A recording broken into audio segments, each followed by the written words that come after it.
The depth of the lake and the ripples and the beautiful reflection of the glacier reminds me of the story of inner life.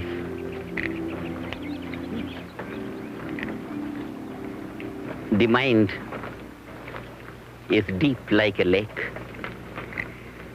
The ripples on the surface represent the conscious mind, the activity of the mind on the surface. And the whole depth of the lake is silent. And that is the subconscious mind, which is not used by the waves. But if the waves could deepen and incorporate more silent levels of the water, the waves could become the waves of the ocean, the mighty waves. This is what happens in transcendental meditation. The surface activity of the conscious mind deepens and incorporates within its fold the depth of the subconscious. And with practice, nothing remains subconscious. The whole subconscious becomes conscious. And a man starts using full potential of the mind. And the reflection of the glacier on the water is like the impression of the objects that the mind perceives.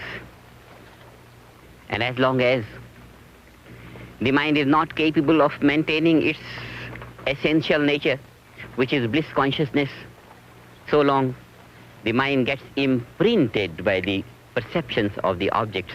And this is called the bondage of the mind. The mind loses bliss consciousness and gains the joy of the reflections of the world, the joy of the relative order, losing the bliss of the absolute, eternal being.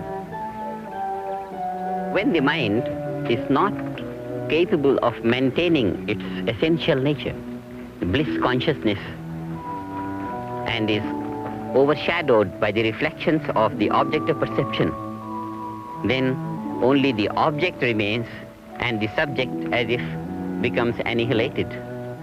This annihilation of the subjective nature within is a great loss. It's a loss of eternal bliss at the cost of temporary joys. Such a life where the value of the matter dominates is called material life, and the spirit gets annihilated.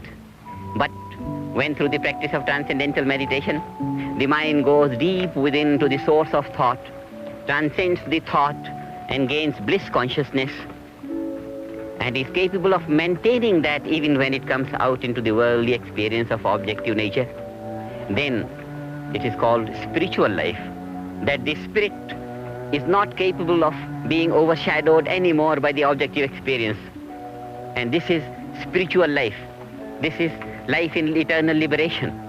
And without this, life is in bondage. A great loss.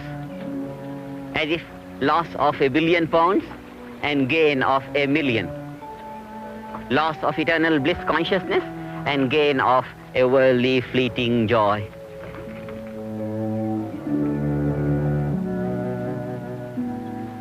The vision of the lake brings about a great teaching of spiritual life.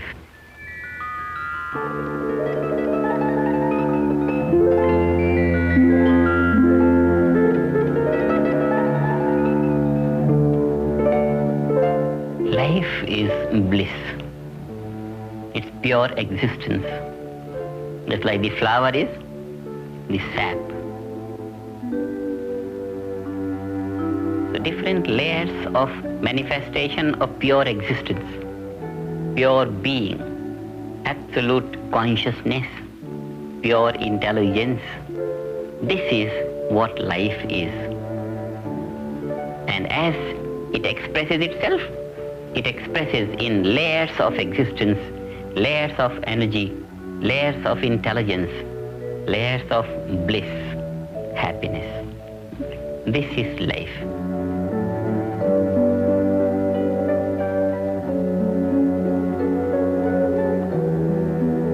See, all this beautiful nature.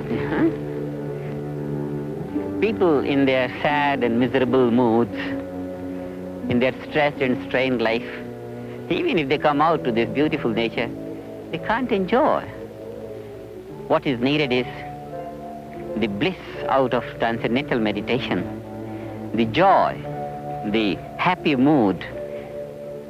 If all the population of the people could practice transcendental meditation, they'll enjoy all this nature to the maximum. We are going to create a society free from suffering and stress and strain. And then really the gift of God on earth, such pretty nature, will be enjoyed by everyone.